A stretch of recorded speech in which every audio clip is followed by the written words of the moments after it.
আপনি যদি লোন বা ঋণের দায়ে জড়িয়ে থাকেন, মানসিক চাপ আপনার রাতের ঘুম, সাংসারিক অশান্তি ডেকে নিয়ে আসে, তবে ভিডিওটা আপনি সম্পূর্ণ দেখুন। জ্যোতিষশাস্ত্র অনুযায়ী কোষ্ঠীতে মঙ্গল, শনি এবং রাহু কেতুর অশুভ প্রভাব ষষ্ঠ ও একাদশভাবে সমস্যার কারণে মানুষ ঋণের জালে জড়িয়ে পড়ে।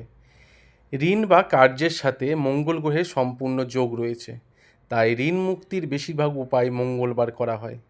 লোন যখন আপনি নিয়েছেন তখন সেটা মেটাতে আপনাকেই হবে, তবে সাময়িক কিছু প্রতিকার যা আপনার মানসিক স্থিতি ও মানসিক চাপ কমাতে সাহায্য করবে।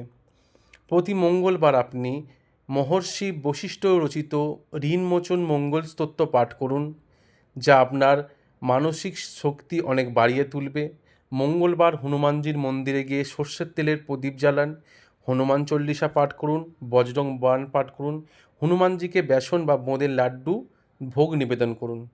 চেষ্টা করবেন ঋণের কিস্তি বা টাকা যেন মঙ্গলবার ফেরত দেওয়া হয়। জ্যোতিষশাস্ত্র অনুযায়ী মঙ্গলবারের ঋণের টাকা ফেরত দিলে সেই ঋণ দ্রুত শেষ হয়, কিন্তু সাবধান, মঙ্গলবার ভুলেও কোনো লোন নেবেন না বা ধার করবেন না।